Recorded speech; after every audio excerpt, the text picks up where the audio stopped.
యుద్ధం అంటే కేవలం క్షిపణులతో దాడి చేయడం కాదు, శత్రువుల ఎత్తుగడలను ముందే ఊహించి చిత్తు చేయడం. కానీ ప్రస్తుతం ఇరాన్ యుద్ధాన్ని చూస్తుంటే అమెరికా అలాంటి వ్యూహాలు ఏమీ లేకుండానే యుద్ధంలోకి దిగినట్టు అనుమానాలు వ్యక్తమవుతున్నాయి. ముఖ్యంగా డొనాల్డ్ ట్రంప్ తీరు ఇప్పుడు ప్రపంచవ్యాప్తంగా చర్చనీయాంశంగా మారింది. గల్ఫ్ దేశాలపై ఇరాన్ దాడి చేస్తోందని ఎవరూ ఊహించలేదు. నాకు ఎవరూ చెప్పలేదంటూ ట్రంప్ చేసిన వ్యాఖ్యలు ఇప్పుడు అందరినీ విస్తుపోయేలా చేస్తున్నాయి. ఇరాన్ సుప్రీం లీడర్ బహిరంగంగానే వార్నింగ్ ఇచ్చాడు. కానీ ట్రంప్ ఇలాంటి వ్యాఖ్యలు చేయడం ప్రపంచం షాక్ అవుతోంది. ఇరాన్ను అమెరికా అధ్యక్షుడు తక్కువ అంచనా వేశారా? నిజంగా గల్ఫ్ దేశాలపై ఇరాన్ దాడి చేస్తోందని అమెరికా ఊహించలేదా? ఎలాంటి ప్లానింగ్ లేకుండా గుడ్డిగా ట్రంప్ యుద్ధాన్ని నడుపుతున్నారా? Watch the story.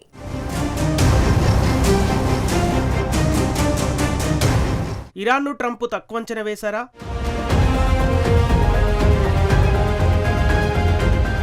ఇజ్రాయెల్ ఒత్తిడితో ట్రంప్ యుద్ధానికి దిగారా?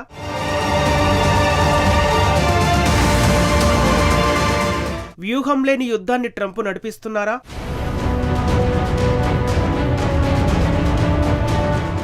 ఈ వారం ఇరాన్ ప్రజలకు ఎంతో ముఖ్యమైనది. నిజానికి ఈ వారం పండుగ సెలవుల సమయం. ఇరాన్ నూతన సంవత్సరం ఈ శుక్రవారమే. దీన్ని నౌరూజ్ అంటారు. సాధారణంగా ఈ వారమంతా ప్రజల్లో పండగ హడావిడి ఉంటుంది. ఇళ్లను శుభ్రం చేసుకోవటం, షాపింగ్ చేయటం, బంధుమిత్రులను కలవడం వంటి పనుల్లో బిజీగా ఉంటారు. కానీ ఈ ఏడాది ఆ పరిస్థితి వేరు. ఇరాన్ ప్రజలు యుద్ధం మధ్యలో చిక్కుకుపోయారు. ప్రభుత్వం కూడా ఎదురుదాడికి దిగుతోంది. ఇజ్రాయెల్ గల్ఫ్ దేశాలపై పెద్ద ఎత్తున దాడులకు దిగుతోంది. తాజాగా Israel నగరాలపై ballistic క్షిపణులను Iran ప్రయోగించింది.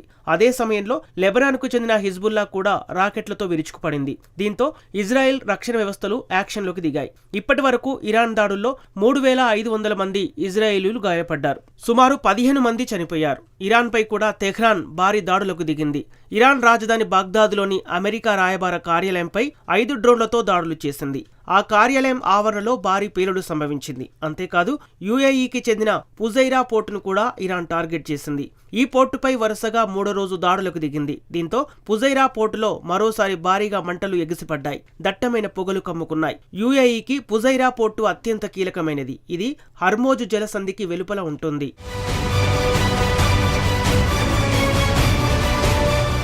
United Arab ఎమిరేట్స్కు చెందిన పుజైరా నుంచి బయలుదేరితే నేరుగా అరేబియా సముద్రంలోకి ప్రవేశించవచ్చు. అంటే హర్మోజ్ జలసంధికి ఈ పోర్టుకు సంబంధం లేదన్నమాట. అంతేకాకుండా ఈ నౌకాశ్రయం నుంచి నిత్యం 10 లక్షల బ్యారెళ్ల చమురు ఎగుమతి అవుతుంది. సింపుల్ గా చెప్పాలంటే ఈ 10 లక్షల చమురు ఎగుమతులను అడ్డుకోవాలని ఇరాన్ ప్రయత్నిస్తోంది.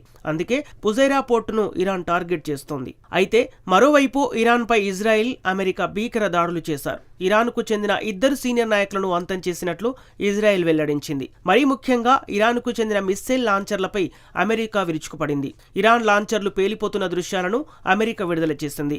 ఇరాన్ లాంచర్లను ధ్వంసం చేస్తున్నప్పటికీ క్షిపణులను తెహ్రాన్ ఎలా ప్రయోగిస్తోంది? ఇజ్రాయెల్ లెక్కల ప్రకారం ఇరాన్ వద్ద ఉన్న లాంచర్లు 70% ధ్వంసమయ్యాయి. యుద్ధం ప్రారంభంలో తెహ్రాన్ వద్ద 410 నుంచి 440 వరకు లాంచర్లు ఉండగా ఇప్పటి వరకు ఇజ్రాయెల్ 260 లాంచర్లను తుడిచిపెట్టేసింది. కానీ మిగిలిన క్షిపణి లాంచర్లు తక్కువేమీ కాదు. అవి భారీ విధ్వంసాన్ని సృష్టించగలవు. పైగా ఇరాన్ ఆయుధ సంపత్తిని చాలా వేగంగా పునర్నిర్మించుకోగలదు. గత ఏడాది యుద్ధంలో ఇరాన్ సుమారు 200 లాంచర్లను కోల్పోయింది. కానీ 8 నెలల్లోనే వాటన్నింటినీ మళ్లీ తయారు చేసుకుంది. అమెరికా, ఇజ్రాయెల్ గుండెల్లో వణుకు పుట్టిస్తున్న డ్రోన్లను మర్చిపోవద్దు.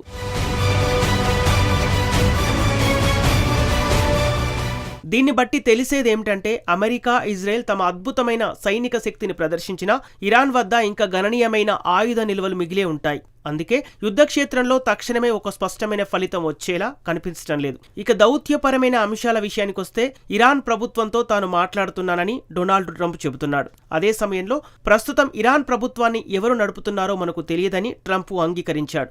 ఇరాన్ కూడా చర్చలు జరుపుతోందని అమెరికా అధ్యక్షుడు వెల్లడించాడు.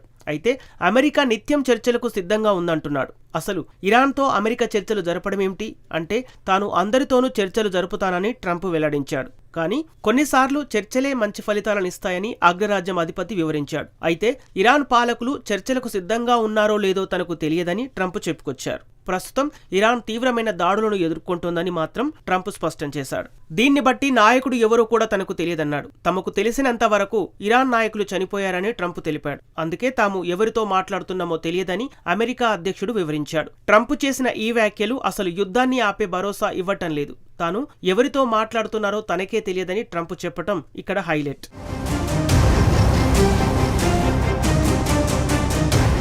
ఎప్పటిలాగే ట్రంప్ వ్యాఖ్యలను ఇరాన్ తోసిపుచ్చింది. అవసరమైనంత కాలం యుద్ధం కొనసాగుతుందని తెహ్రాన్ స్పష్టం చేసింది. ఇక ట్రంప్ చేపట్టిన మరో కొత్త ప్రాజెక్టు హర్మోజు జలసంధికి సంబంధించింది. హర్మోజు ప్రాంతానికి ఇతర దేశాలు కూడా యుద్ధ నౌకలను పంపాలని ట్రంప్ కోరుతున్నాడు. అంటే ప్రమాదకర పరిస్థితుల్లో ఉన్న కంటైనర్లకు రక్షణ కల్పించాలన్నది ట్రంప్ ఉద్దేశం. కానీ అమెరికా మిత్ర దేశాలు మాత్రం అందుకు సుముఖంగా లేవు. ఆస్ట్రేలియా, జపాన్ వంటి ట్రంప్ ప్రతిపాదనను తిరస్కరించాయి. 2 రోజుల క్రితం యూరోపియన్ దేశాలు కూడా ఈ విషయంపై అత్యవసరంగా సమావేశమయ్యాయి. యూరప్ దేశాల సమాధానం చాలా స్పష్టంగా ఉంది. మొదట యుద్ధాన్ని ఆపాలని, ఆ తర్వాతే నౌకలకు రక్షణ కల్పించే విషయాన్ని ఆలోచిస్తామని వెల్లడించాయి. ప్రపంచంలో ఆహార సంక్షోభం, ఎరువుల కొరత, ఇంధన సంక్షోభం తలెత్తకుండా ఉండాలంటే ఈ మార్గాలను తెరిచే ఉంచడానికి దౌత్యపరమైన అవకాశాలను అన్వేషించాలని యూరప్ స్పష్టం చేసింది. అయితే ఏదో ఒక దౌత్య పరిష్కారం లభించిన తర్వాత యూరప్ తమ నౌకాదళాలను రంగంలోకి దించుతుందా? అది సాధ్యమేనా అంటే అవకాశాలున్నాయి. యుద్ధం ఆగిపోయిన తర్వాత పరిస్థితి వేరుగా ఉండొచ్చు. పోరాటం ముగిస్తేనే రక్షణ దళాలను పంపేందుకు యోచిస్తామని ప్రస్తుతానికి యూరప్ చెబుతోంది.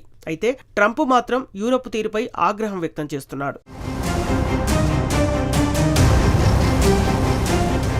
హర్మోజు జలసంధిలో నౌకల రక్షణ కల్పించడానికి తమకు ఎవరూ సాయం అక్కర్లేదని ట్రంప్ తేల్చి చెప్పాడు. అసలు నౌకల రక్షణను పక్కన పెట్టాలని తమకు హర్మోజు జలసంధి అవసరమే లేదని ట్రంప్ వాదిస్తున్నాడు. తాను ఎవరిని బతిమాలనని తేల్చి చెప్పాడు. ఎందుకంటే తమకు ఎవరూ అవసరం లేదన్నదే తన ఉద్దేశమని వెల్లడించాడు. ప్రపంచంలోనే అమెరికా అత్యంత శక్తివంతమైన దేశమని ట్రంప్ స్పష్టం చేశాడు.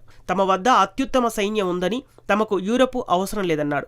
అమెరికా చమురు తవ్వకాలు ప్రారంభించడానికి ముందు కూడా తమకు హర్మోజుతో అంత అవసరం ఉండేది కాదని ట్రంప్ చెప్పుకొచ్చాడు. గతంలో కేవలం 10% చమురును మాత్రమే హర్మోజు జలసంధి మార్గంలో దిగుమతి చేసుకునేవారమని, ఇప్పుడు అది కూడా లేదని ట్రంప్ చెప్పారు. తమకు బయటి చమురు అవసరం లేదని ట్రంప్ వెల్లడిస్తున్నాడు. తమ వద్దే చమురు మస్తుగా ఉందని తేల్చి చెప్పాడు.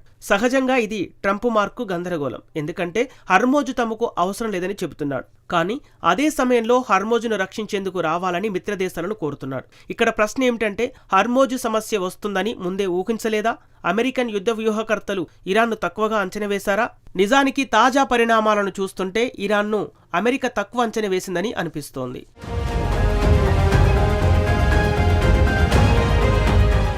నిజానికి గల్ఫ్ దేశాలపై ఇరాన్ దాడి చేస్తుందని తనకు ఎవరూ చెప్పలేదని ట్రంప్ ఇప్పుడు వాదిస్తున్నాడు. Qatar, Saudi Arabia, UAE, Bahrain, కువైట్లపై ఇరాన్ దాడి చేస్తోంది. ఇరాన్ ఇలాంటి ప్రతీకారానికి దిగుతుందని మీకు తెలియదా? మీకు ఆశ్చర్యంగా అనిపించడం లేదా అని ట్రంప్ను మీడియా ప్రశ్నించింది. తమకు ఎవరూ ఇలాంటి సమాచారం ఇవ్వలేదని, అసలు గల్ఫ్ దేశాలపై ఇరాన్ దాడి చేస్తుందని గొప్ప మేధావులు కూడా ఊహించలేదని ట్రంప్ చెప్పుకొచ్చాడు. గల్ఫ్ దేశాలకు, ఇరాన్కు మిత్రదేశాలకు కాకపోవచ్చని, కానీ తటస్థంగా ఉండే దేశాలు కూడా ఉన్నాయి. పైగా ఏళ్ల తరబడి ఇరాన్తో ఆయా దేశాలకు సంబంధాలున్నాయని ట్రంప్ చెప్పుకొచ్చాడు. ఇరాన్ పశ్చిమ ఆసియాను తమ కంట్రోల్లోకి తీసుకోవాలని చూస్తున్నట్లు ఆరోపించాడు. నిజానికి ట్రంప్ వాదనలు నమ్మశక్యం కానివి. ఎందుకంటే ఇరాన్ సుప్రీం లీడర్ స్వయంగా వార్నింగ్ ఇచ్చాడు. తమపై దాడి చేస్తే గల్ఫ్ దేశాల్లోని అమెరికా సైనిక స్థావరాలను, చమురు క్షేత్రాలను టార్గెట్ చేస్తామని బెదిరించాడు. అయినప్పటికీ ఇలా జరుగుతుందని అమెరికాకు తెలియకపోవటం ఆశ్చర్యకరం. ఒకవేళ ట్రంప్కు నిజంగా ఈ విషయం తెలియకపోతే నిజంగా ఆందోళన చెందాల్సిన విషయమే. ఇప్పుడు ఇరాన్ యుద్ధాన్ని ట్రంప్ సొంత అధికారులు కూడా వ్యతిరేకిస్తున్నారు. తాజాగా America counter terrorism centre director తన పదవికి రాజీనామా చేశాడు. అమెరికాకు ఇరాన్తో ఎలాంటి తక్షణ ముప్పు లేదని స్పష్టం చేశాడు.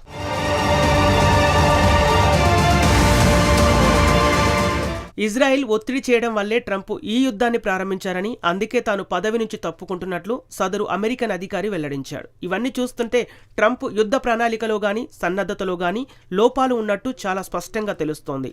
గల్ఫ్ దేశాలపై దాడులను అమెరికన్లు ఊహించలేదు. హర్మోజు మూతపడుతుందని అంచనా వేయలేదు.